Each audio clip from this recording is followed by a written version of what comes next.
Welcome to the Co-Host Bros Podcast, where we break down everything short-term rentals, entrepreneurship, and building a profitable hospitality business. Whether you're a host, investor, or property manager, we share real strategies, real insights, and real experiences to help you scale smarter and grow faster. Let's dive in. Hey everybody, and welcome to another episode of the Co-Host Bros Podcast. My name is Matt Conn. I'm here with my good buddy Austin Spitz. And today we have the savviest and most best short-term rental real estate agents in the world. Representing Saavy Real Estate Agency is Tyler Coon. What is going What's on, up, guys? Tyler? Not too much. How are you guys?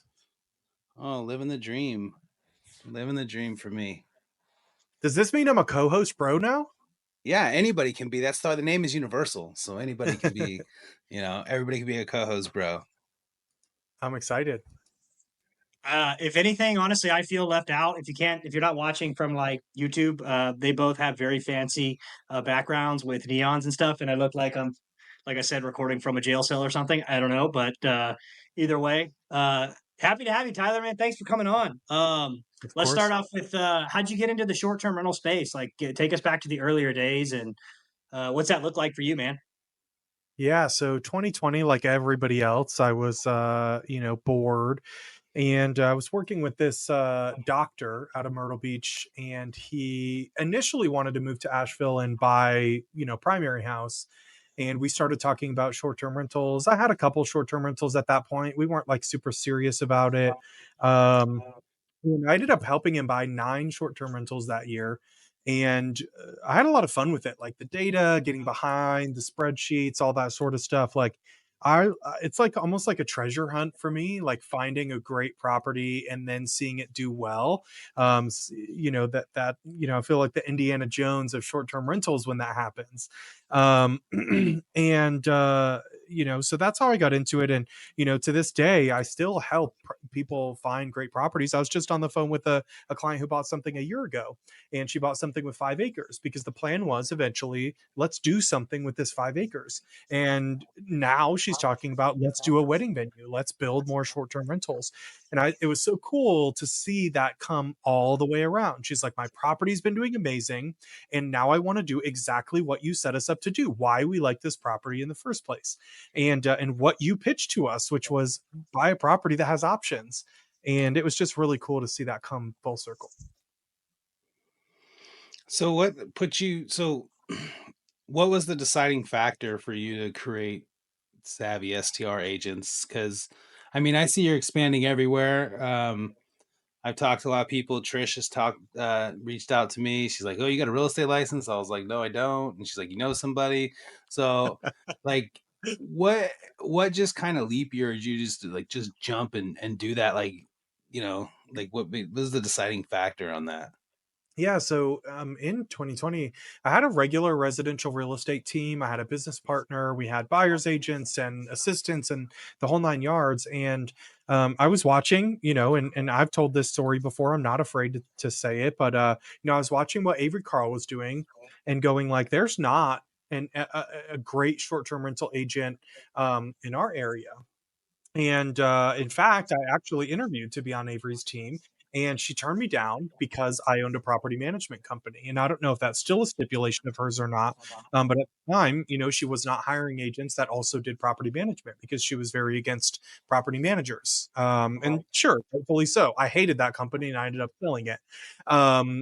Despite that, I knew in Asheville there wasn't anybody that was specializing in short-term rentals. So I decided to go at it on my own and become kind of really successful in this area. So I walked into my business partner's office and I said, we have to just go full force short-term rentals. Let's stop doing any other type of real estate. And he called me crazy. He laughed. He said, it's never going to work. Asheville doesn't work here. This isn't the Smokies. And I was looking at it going like, I only need to sell like 40 houses a year to be really successful. And last year I sold 85. Yeah, you guys are killing it. Like, really killing it. Yeah, it's like you're solving a problem, like in a way, like you're obviously an entrepreneur, but the problem you're solving is like providing the experts on vacation rentals the realtors in those specific markets, because like I network with a lot of realtors in my markets, and a lot of them don't really know the kind of stuff that your agents know, because they're actually in the game. They have skin in the game. They either own rentals or manage rentals or something of that nature. So my question is, like, how do your realtors separate themselves? Like, when you're looking to add a realtor to your team, what are some things that you're looking for when you're bringing on a new agent to work under Saavy? Yeah, and sometimes we even bring on brand new license agents. Ultimately, the main thing is that they are experienced in the short term rental world. So they own short term rentals, multiple, or they own a property management company, or they've been a short term rental real estate agent for a while. So that's the main qualification there, is they've got to know something about the short term rental world. We can train them to be an agent. I always tell my clients, well, maybe not always. I've started telling my clients that I'm not the best real estate agent on earth. I am amazing before we go under contract and after we close. Before we go under contract, I am the absolute best person in Western North Carolina that knows every street, every neighborhood. I know the covenants and restrictions of every neighborhood. I've read thousands of them, pages of them, and I just know everything there is to know about short-term rentals here. There's nothing that escapes me. I study the market every day. When we go under contract, fine, that's easy. That's normal real estate agent stuff. I'm a good negotiator. Bill Faith calls me the king of seller credits.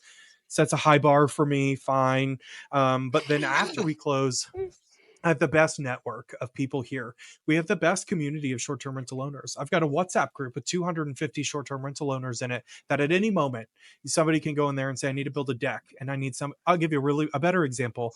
2 days ago, one of my clients posted in there and said, my plumber just called out. They're in it, like, I'm here. I leave today. I need somebody to come right now. And like within 15 minutes, they had somebody on the way because of our community. And so the most ultimate thing is that we're building this boots on the ground communities that service the short term rental industry, and we know what properties will perform really really well as short term rental. Yeah, I think that a lot of people don't realize that if I have a normal real estate agent and I'm looking for some kind of investment, I mean, even if we say long term or short term, if they're not experienced in knowing that, the investment and the cash flow it could make, and the numbers and those kinds of things, then it's pretty much pointless, because I mean your residential real estate agent is just trying to make a sale. They're not trying to help you benefit. And I've seen, I mean, I don't know how many people you have on your team now. I mean, it seems like it's like almost 30, but I see the pictures just keep getting bigger and bigger. And a friend of ours, Joe Rohn, joined your team, and he's closing like every other day. It's It's like amazing. Yeah. making my heart hurt. I'm like, God, Joe, like, do you do anything? Like, how do you sleep? You're always closing. So it's amazing. Um, so yeah, we kind of talk about you guys finding stuff, but like, I want to talk about, like, what was your big struggles when you were trying to launch this company off the ground, right? Like, you were trying to just, bootstrap it, get it together. Like, what was the biggest struggle in building this business to the level it's at today? For me, I feel like what makes me really successful in finding great short term rentals is that I am relentless. I will go down rabbit hole after rabbit hole. I will read thousands of pages of restrictions. Like I mentioned before, it's kind of like a treasure hunt to me. But why I ended up doing this instead of regular residential real estate is because ultimately I am not like your real estate agent best friend. I'm a nerdy guy. I taught myself how to code websites when I was 13 years old. I was doing that instead of whatever else regular 13-year-old kids do. um and so that was really my biggest struggle was 2021 and 2022. I was very transactional. I had no relationship with my clients, and post close I was gone. I hadn't thought to build the community yet. I kind of just thought, like, okay, well, I'll sell it and they'll figure it out, right, just like everyone else does. And I got a lot of feedback, in 2022, people going like, dude, you sold us this place and you disappeared. And that was really difficult to wrap my head around, because I'm a total perfectionist. I hate negative feedback, which is why I hate the property management business. And you guys as co-hosts, like, bless you guys, because I can't take the negative feedback cycles. And so that was really my biggest challenge, was getting that negative feedback from my first real 2 years, selling a lot of real estate, and then hearing that, okay, great, you got us a great investment property and you did a good job as our agent, but like you left us in the dust after that. It was so hard to hear, and like I felt bad.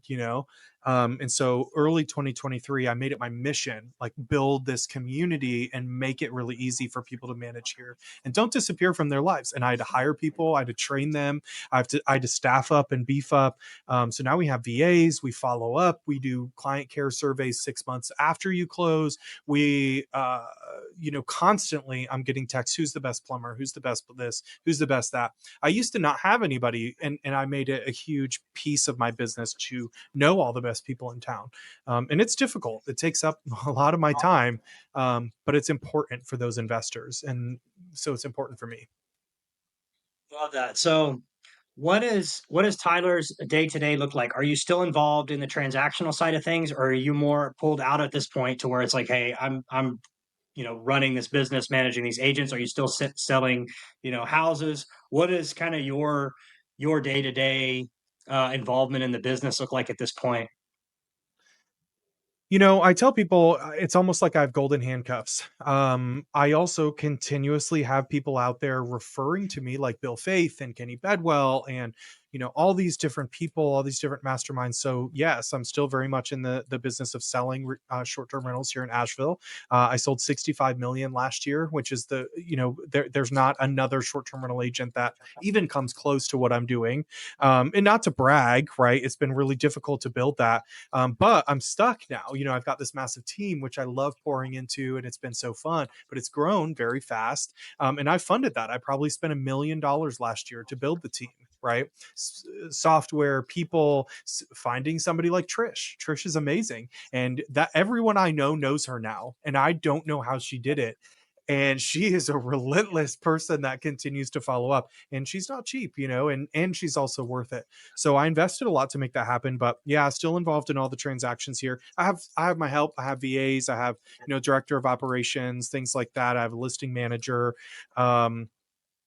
But still, most of the like bigger day-to-day stuff in transactions, repair requests, inspections, falls on me. So my days are long and very repetitive. I've had the same conversations many hundreds, if not thousands of times, over repairs, over talking about properties, and that's difficult, and you can get jaded. And so that's probably my biggest battle today, is just to make sure that I remain humble, don't get jaded, because for a lot of these investors, it's still their first time, so they have to go through the process just like I did. It's just, when you've done something 1,000 times, it's like, you want to shake the other party and be like, why don't you trust me? I know what I'm talking about, and I know what I'm talking about. The problem is they don't know that I know what I'm talking about, and I have to prove that every time. So it's kind of a difficult business to be in. But I've been very blessed with all of my amazing clients, who've given me good positive feedback, and even the ones who've given me negative feedback. I've grown so much. Yeah, I think it's the repetitiveness of explaining the same thing over and over again. And you get to that point to where you think in your head, like, well, I know that. Why don't you know that? I'm confused, and it's like, gets frustrating. And that, I think that just happens no matter what you do. Same thing when you manage employees and you have to keep repeating the same thing over and over again.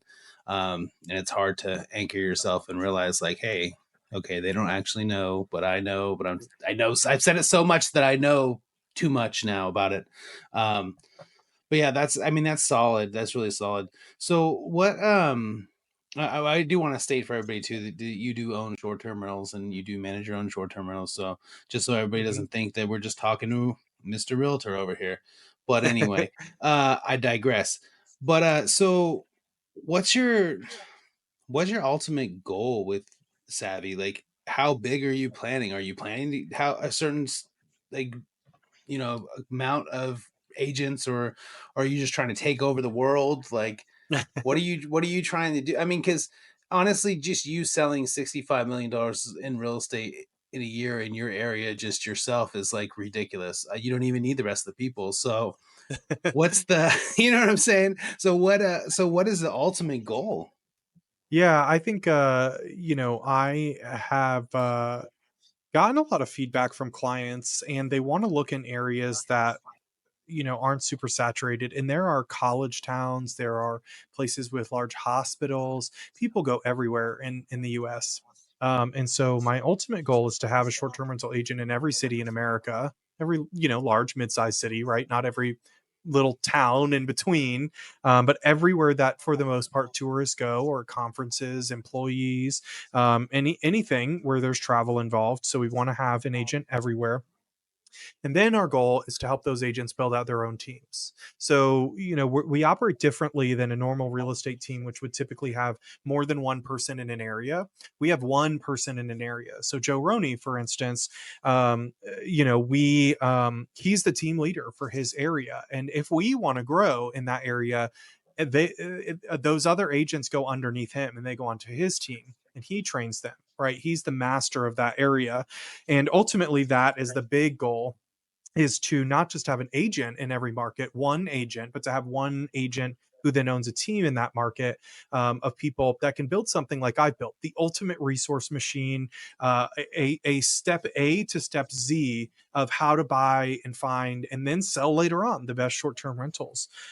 This year, I think, is going to be a big year for short-term rental sales, because ultimately my job has been very bisected in terms of buy and sell.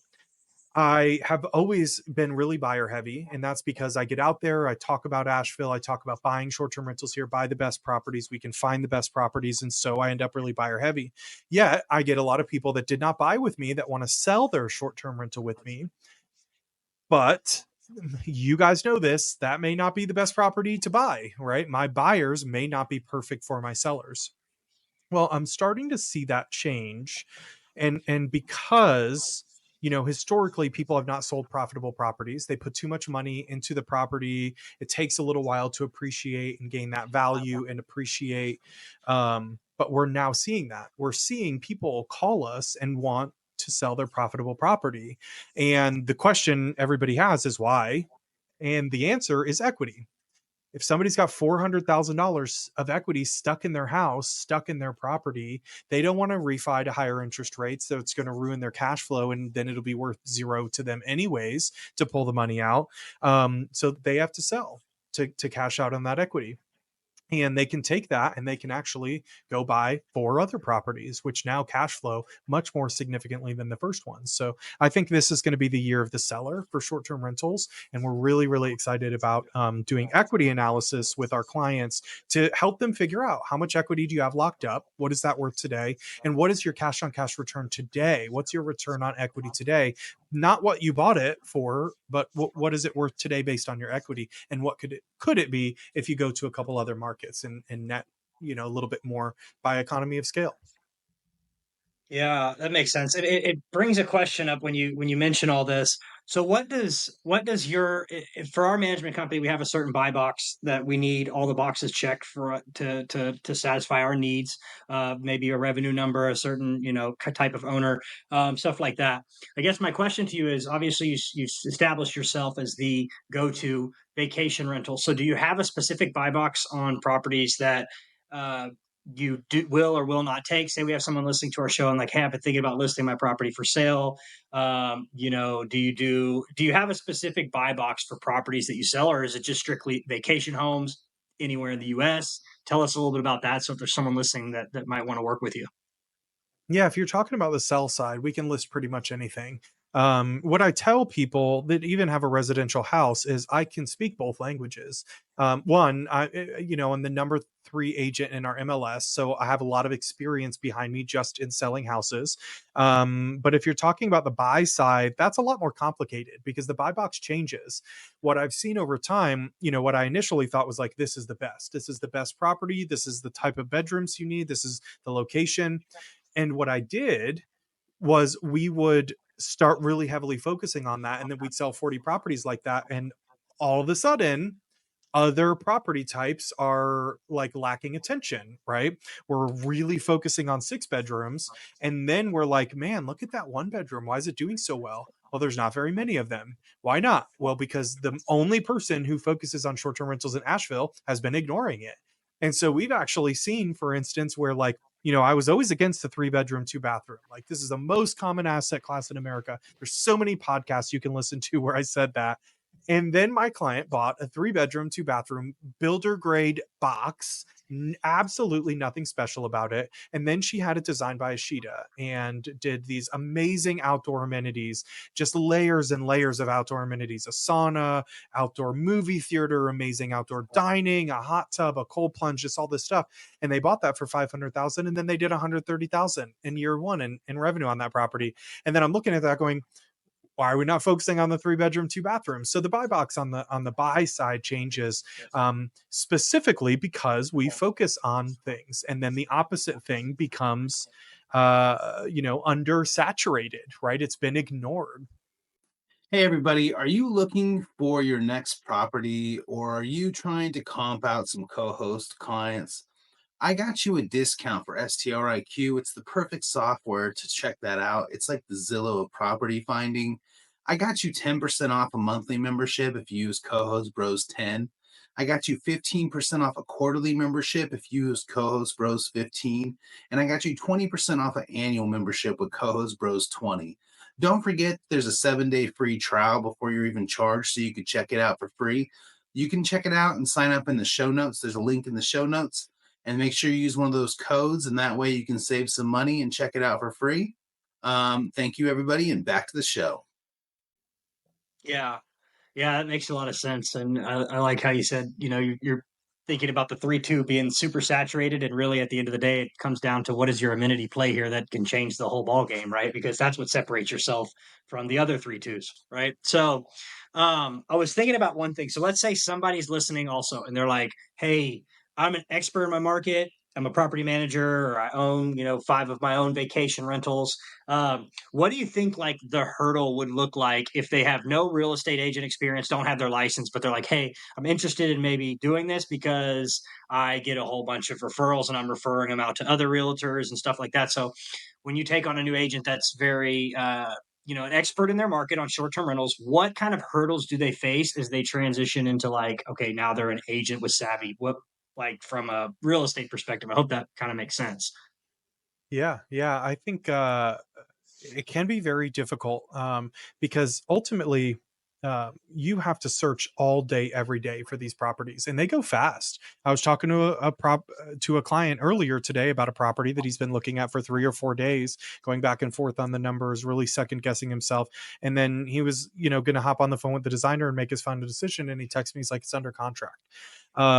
So a lot of it can be the speed at which you have to operate and the amount of work that you have to put in. Real estate can be incredibly lucrative, but it's also very difficult. People think that it's a lot easier than it is. Lots of people that aren't real estate agents go and do videos and podcasts about, oh, well, this is what you need to do, and this is how you need to negotiate. You know how many deals I've done simply in deals I've gotten access to simply because of my relationship with other agents in the area. I get deals first, right? And because ultimately these other agents like want to get in front of us. They know we have super serious buyers, so there's so much more to real estate than people think. There's relationships, deep relationships that take years to put together. There's trust in your local market. Are you an agent that other agents want to work with? Are they going to get an offer from you and tell their client, you better not accept this because I know this agent and they terminate all the time, or they always ask for $1 million in inspection stuff?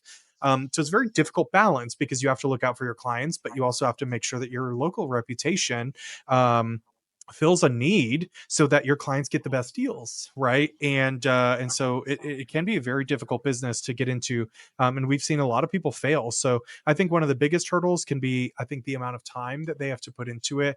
But the reaping the rewards, it can be really, really worth it. We have a brand new agent in Bradenton, Florida, Rich Clover, and he came to our Saavy Summit, which was in February. It was the first time all of our agents got together in one place here in Asheville. And it was amazing because literally we were out, all of us at dinner. We had rented the restaurant out, and he goes, holy crap. He was sitting right across from me. And he goes, holy crap, my first client's ready to write an offer. And he's like, do I wait? I don't know what the process is for this. Do I just do it tomorrow in the morning? And I was like, dude, Go to the car, get your laptop right now, put your fork down, stop eating dinner, you write the offer and you submit it. Because inevitably, if you don't, somebody else is writing an offer on that thing, it'll go under contract. And he's like, rush to the car, he got it under contract and it closed. So yeah, I think people don't understand the amount of urgency that it takes and how fast you have to move on some stuff. Yeah, I don't think they realize it too, especially when you're trying to get a short-term rental, because there's a lot of people out there looking for it. So it's like, if you're not jumping on it immediately, I mean, we might as well just treat it like it's 22 when it was just crazy and everyone's putting offers in. Yeah. But it's like, if money loves speed, so if you're not going to act, then don't even bother wasting time. Yeah, Um, I had a past client this morning, not an actual client of mine, but I think he was referring to me anyways. And I'm never afraid to talk about this stuff. I get called out, and I call people out, and I'm a pretty transparent guy. So I had somebody this morning I saw make a Facebook comment, and I think he was kind of referencing Kenny Bedwell's services, which are great, by the way. We love working with STR Insights. We have a really good relationship with them. All of our agents do. And I think they do a really, really good job at what they do. And the clients really appreciate it and have nothing but good things to say. And, in this person's comment, he said, SGR Insights won't just drop you like a real estate agent will. And I remember working with this guy, and I sent this guy like 500 properties, and he could never pull the trigger. I spent hours and hours and hours and hours on the phone with him. He was never ready to pull the trigger. And I did lose interest in him as a client. I think people have to remember, one, we work for free until we put something under contract. So like we have to manage our time and resources as well on our end. And it can be difficult if you're not a motivated client. Like I can't instill the motivation in you. You know why Kenny Bedwell will work with you for years and years? Because you've already paid him. You pay him up front. So of course they don't care, right? They'll work with you forever. I don't get paid until we put something under contract. And so, sir, I was working with you for a year and you didn't buy anything. I'm sorry that my attention went away, but ultimately I had to work with people that are motivated and ready to go, because it's difficult. I pull those deals and I don't send them to everyone, because I can't get 50 people interested in one deal. That just screws me, because then I got 49 people that are mad at me and one that's happy. So yeah. I have to be really careful with who do I send deals out to, who's motivated, who's ready to go right now on something, because I could lose out on that deal. Somebody else in the area will put it under contract. So we have to be really, really strategic with these houses. Most areas are not the Smokies, where there's just a buffet of short-term rentals on the MLS. Most areas are like, we're just waiting for one good property, and then it's go time, and it's a race, and a lot of times we lose the race. Yeah, that's tough. That was one of my questions, but I kind of answered my question about you firing a client. Um, so I'll just switch it then and just say, have you ever had to fire one of your agents? Yes. And you probably know them. And Ooh, I might. Oh, yeah, wait, maybe. I unfortunately, think so. yeah, there's like a term that's been coined, that I'm Oh, glad yep. is not anything to do with me. But yeah, we had to, because ultimately, this person sold a bunch of short-term rentals that couldn't be short-term rentals. And we jumped right in with the clients and we started to help. What can we do? We'll get you in touch with attorneys. We'll figure it out. Let's get the property resold back on the market. And also, I didn't have to do those things, right? But I feel a responsibility for everyone that's in our world, to have well-performing short-term rentals. And we have an incredible track record of it. Totally trackable case studies that are on our website. A lot of people think like we just pick these things out of a hat, and then if you say yes, we would sell it. I've sold hundreds of people no and not to buy real estate, and I've sent them to other markets. I tell people nowadays, if you come to Asheville with $100,000, you should not buy here, right? Because ultimately you can't afford the amenities that it's going to take to put in the property. So you have to be willing to forsake business. But I think that earns you a lot of trust in the industry. And I think this person that we fired was naive. It happened so many times that I wondered, how is this possible that this has happened so many times with so few transactions? If 50% of your business is like this, are you doing this on purpose, was my question. things will happen. HOAs, local regulations, things will happen. I have never had anything like that happen in Asheville. I have an amazing track record for that because I'm really careful about where we send people, but things will happen, regulations. It's just part of the risk of the business. But to have it happen so many times in a row, I just had to ask myself, it looks intentional, and that's not okay with me. I'd just rather do something else.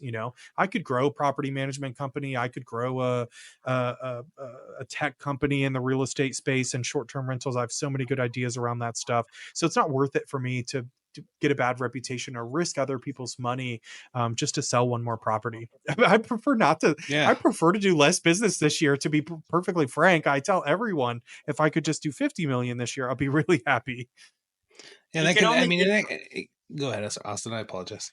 Well, I was just gonna say, like, and that translates to any business, right? You can only get away with that for so long until it's like, until it's like, okay, you can't do that anymore, right? Like we're gonna catch on at some point. So like you just have to. And I don't know the story, and it's none of my business, but you got to Tell you operate with later. integrity at the end of the day, right?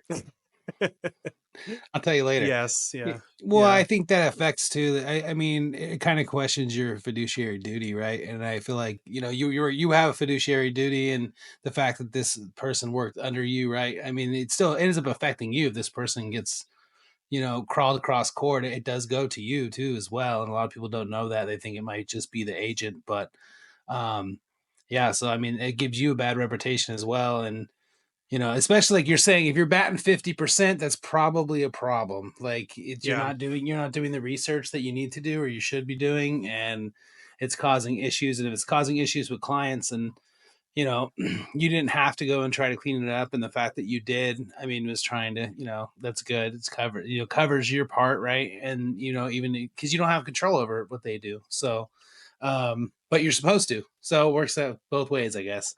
You're responsible for the actions that happen. But yeah. Um, so yeah, that's crazy. Go ahead, Well, everybody Austin. has their local broker that's responsible for their actions. So Right. I'll just throw a quick Okay. disclaimer in there that I am not the one responsible for their Okay. actions. You weren't the broker. Okay. Just in case anybody watching wants to I give thought me a you were the call and yell at me broker. about an agent. But we do feel a responsibility despite that, right? So the broker in their local area should be helping them with stuff like that. But ultimately, most of the time when there's an issue, we jump in because we feel a responsibility to this whole industry, really. I want good things for this industry. I want to level it up. I want to see a lot of people make a lot of money. A lot of my peers in my local area think I work with like BlackRock. They think all my deals are handed to me. Uh, it's like big investment groups and stuff like that. Most of my clients have zero, one, and most like 99% are under two. Um, I have like one or two clients a year that have 5 or more short-term rentals. And more often than not, the story is, and this is one of my favorite past clients. I'm a nurse. I work 60 hours a week. I've saved up enough money for a down payment. I want to do this so that I can see my 2 daughters when they go to bed at night. I don't get to do that today. And for me, that's what matters. I'm getting goosebumps like saying it because it matters so much to me, that people make money with these things, that I'm like fully invested. I mean, to the detriment of my health. I can't tell you the amount of things that I have to do on stress reduction in my life. But and then going above and beyond for my clients, it can be really stressful sometimes in those situations and dealing with it really rapid fire, but it still means a lot to me. So I continue to do it. I love that, man. I love that. So for a lot of our listeners, they maybe own boutique property management companies, or they're into co-hosting. Maybe let's say 1 to 50 units. Those are a lot of our listeners. So I guess my question is how valuable a relationship between, let's say, not a real estate agent, a good real estate agent, say that works for you, and somebody trying to build a co-hosting business. You'd mentioned earlier that you have a lot of agents that do that kind of stuff. So I guess how important, and how should a property manager that's listening to this show leverage a relationship with a real estate agent, like someone on your team? Yeah, I think it's incredibly important. I scaled the property management company to about 55 properties, and all of it was through my real estate sales. And so, if you think about who gets in front of a potential client first, it's going to be the real estate agent, right? There are other methods, hunting Vacasa listings and stuff like that. But ultimately, if you're looking for new properties to the market as your main source, then you have to be in with the real estate agents. So I'd be looking in Zillow and looking at what closed every day, and I'd be looking for properties that might make good short-term rentals. Right? Look, you're doing the opposite of what I'm doing. I'm doing it when they come on the market. You should be doing it as they sell, as they close. And I would call up that agent and I would say, hey, I saw you sold this. It looks like a cabin. It looks like this. It looks like that. It's a beach house, whatever. Do you mind telling me a little bit about your client? Are they going to use this as a short-term rental? I would love to develop a relationship with you. And the main way that you get referrals is to add value to other people's lives. So one of the reasons that I'm so successful in this industry is because by my heart, I'm a promoter. I love to meet people, and then I love to promote their businesses. And we monetize some of those transactions like everyone does, but by far and large, the best partnerships that I have with people are where it's a win-win, where I can go out there and just say, this person is the absolute best person to work with in the industry for this. I can go out there and I can say, Bill Faith is one of the best short-term rental coaches in the world, and you should join his inner circle. And I feel that. I absolutely feel that because I've seen the results of success and been a part of them. So ultimately, your relationship, I think, with a realtor is really important, or multiple realtors. And I would just figure out what sort of value you can give them. I think a really, really easy one is, hey, I will make this guide, right? It's like a one-page flyer, and it's my estimate of revenue for this property, and we can co-brand it. We'll put your face on it so that you look really good with your client, but you don't have to do any of the work. Here's what revenue, here's what they can expect, here's the an estimate on expenses. It's like a one-page pro forma, but you co-brand it with the real estate agent, and they're going, now I look like a rock star to my clients. I don't have to do the work on this. I can call you anytime. You answer me at 7 p.m. on a Sunday. And really easy tactic there to grow a really, really stable and long-term business. So pause real quick. So what you're saying basically is like if I'm running comps for you and I pull 5 comps on your property, you're saying it looks better instead of putting my company logo on there. Let's leverage your brand and your stuff, and I'll just be behind the scenes running the comps. Is that kind of what you're saying? Well, you co-brand it, right? So you're both on there. You're putting the agent's face on there. This is presented in collaboration with Tyler Coon and Austin Spitz, right? Like both of our faces are on there, and you're giving the agent a tool. You're reinforcing their expertise and showing that they have good partners in the industry. Oh, you want a pro forma from a local property management company? I've got just the guy. Call, you get it in 10 minutes. It goes over to the client, and the client's like blown away. They're like, wow, this is amazing, so fast how you put this together. And really, it's just something that you set up with the real estate agent that's a value for everyone. It's a huge win-win. The agent gets a win, they look great, you look great, and your flyers go out to a lot of people. Yeah, I think that the highest percentage, of like a closed sale is always referrals. Like all of my business for the most part is just coming networking, providing value for realtors, going to their events, sponsoring their events, speaking at their events. And it's never like a pitch. I try to never approach it from a pitch perspective. I'm just like, hey, how can I help you? And how can we essentially work together? But I love that. I always just send the comps out with our logo on it. But I never thought about I mean, it's a small thing, but it is the little things, right? So, you know, including them, making it look more like a partnership. And that relationship starts off good because if they're happy with Saavy and they close and they got a profitable property, boom, they're going to be happy now with the transition to me. And there's less of me trying to sell my company and all that stuff involved. So I love that. Yeah. Bill Faith taught me, well, the word behind that. I kind of knew the intuitively what was happening, but he said it's a transfer of authority, right? And so you're actually kind of pulling the authority of the agent who they already have an established and in most part a good relationship with, pulling that over to yourself. So yeah, I think it's definitely important. And really, I pull this from lenders. Lenders have been doing this for decades, right? Working with real estate agents and kind of leveraging their referrals for mortgages and doing the same thing, sponsoring their events, going to their events, speaking at their events. So yeah, I think the relationship with a real estate agent is really important. We get first crack at all new clients, right? Because it starts with us, I guess it starts with the client needing to buy a property, which then leads to us. And there's typically not a lot of people in the middle of that yet until you get started, right? And so it's a good place to make a relationship for sure. Yeah, the value add that I like to tell people too is like, since nobody in our company is licensed or anything, there's no conflict of interest if they want to buy another house or sell another house. It's, hey, Tyler sold you this house, so if you want to sell it again, you're going to sell with Tyler. It's not like, and I'm not saying people do this shadily, but a lot of people that have property management companies are also realtors too. So if they get that referral from another realtor, 3 to 5 years goes down the road, and they want to buy another house or they want to sell theirs, they've already got that 3 to 5 year relationship that kind of transferred to the property manager. And if they have the capability of selling their house, well, they're going to make the money for the most part, right? So I Yeah. think also, if you're, that's just a kind of a plug for our listeners. If you're not an agent, leverage that in your pitch of like, hey, how would you like to sell this house twice, right? Because maybe they only want to hold it for 5 years, and in 5 years I'm going to give it right back to you, and you're going to get to sell the house twice. So I like to leverage that also. Considered getting the Yeah. license, but honestly, that not really. I mean, I like leveraging that pitch and helping other realtors out. Honestly. Now that you said that, Trisha's going to be blowing your phone up. I guarantee she's already looking for your number out there. With that being said, agents can win with that model as well, because I did. And what I did was I had my attorney draft an agreement that said I can't work with that client. Simple. I can't work with them as a real estate client, and I can't refer them.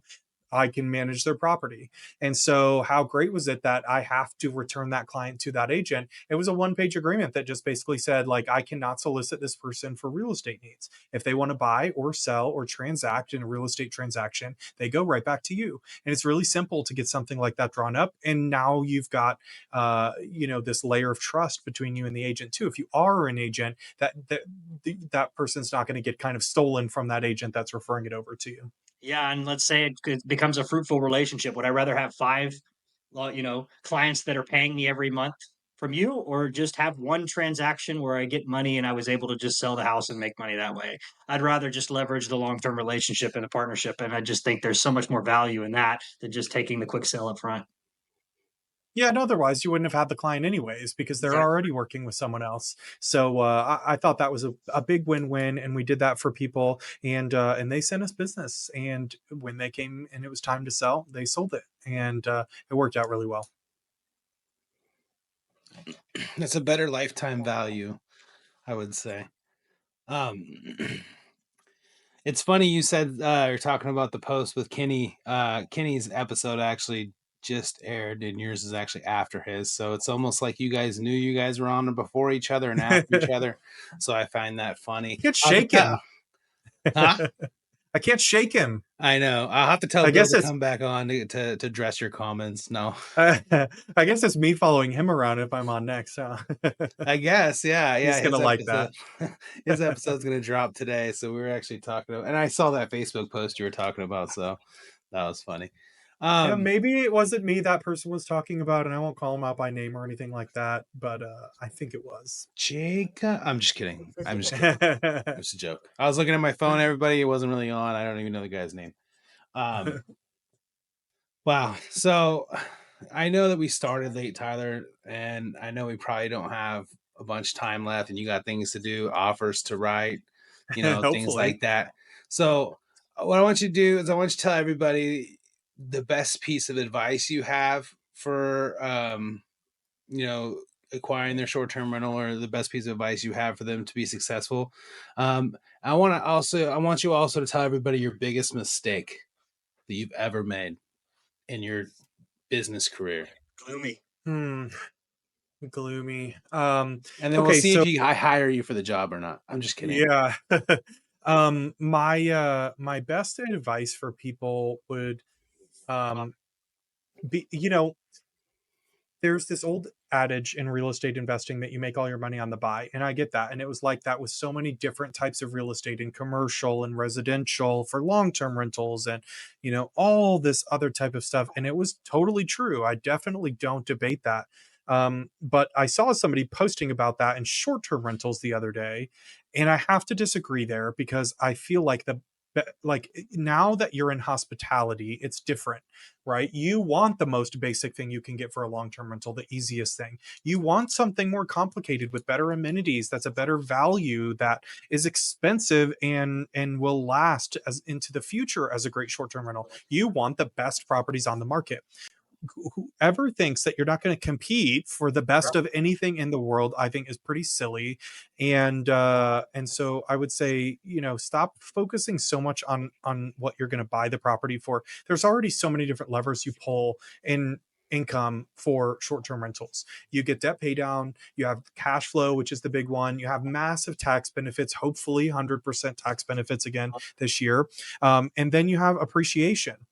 And appreciation on a $800,000 amazing short-term rental is a lot more than a $100,000 long-term rental. So I understand that on a $100,000 long-term rental, it matters a lot if you buy that for 90,000 because it's a big difference. That's a 10% you just made right there.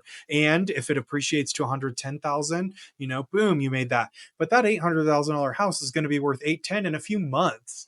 Right. Because of the nature of appreciation being kind of on a percentage scale.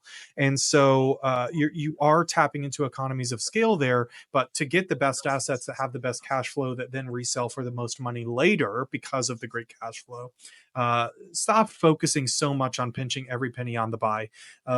I know I'm going to get a lot of hate on that. A lot of people are going to say it's not the right way to invest.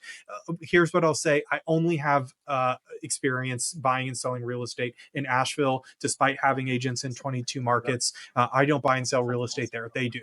And so, that's my localized experience here. I don't own short-term rentals anywhere other than here because I know way too much about the area and get real scared investing anywhere else, just like most people. Biggest mistake.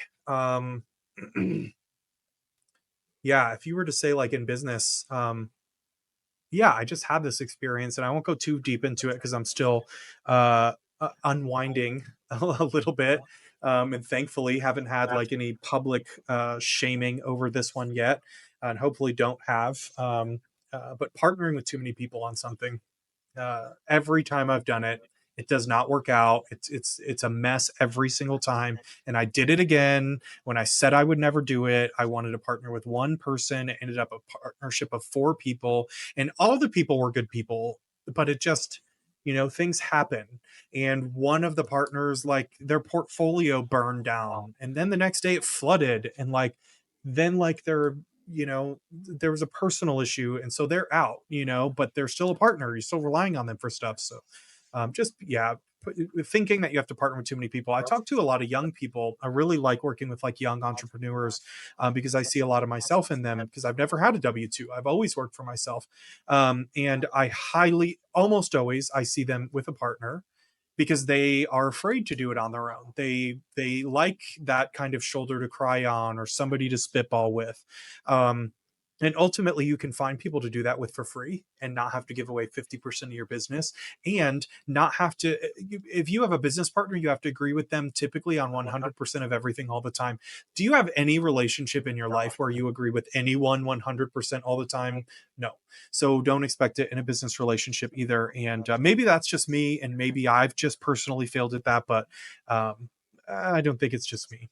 Bill had the same thing to say to a mutual friend of ours that has a partner that he thinks he needs that he doesn't, and we had that conversation and told him, you better just get out sooner than later, because ultimately you're building nothing for yourself personally right now. You're building something with both of you, and one of you will destroy it, and you end up with nothing.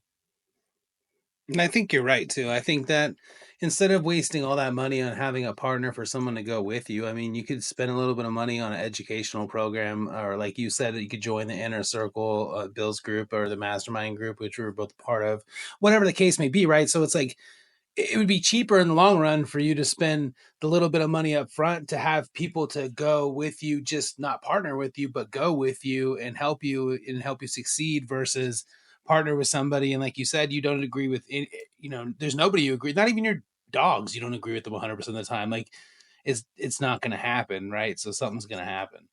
But yeah, I mean, that's a great, it's a great mistake. I think that's a good thing to teach, to let people know about.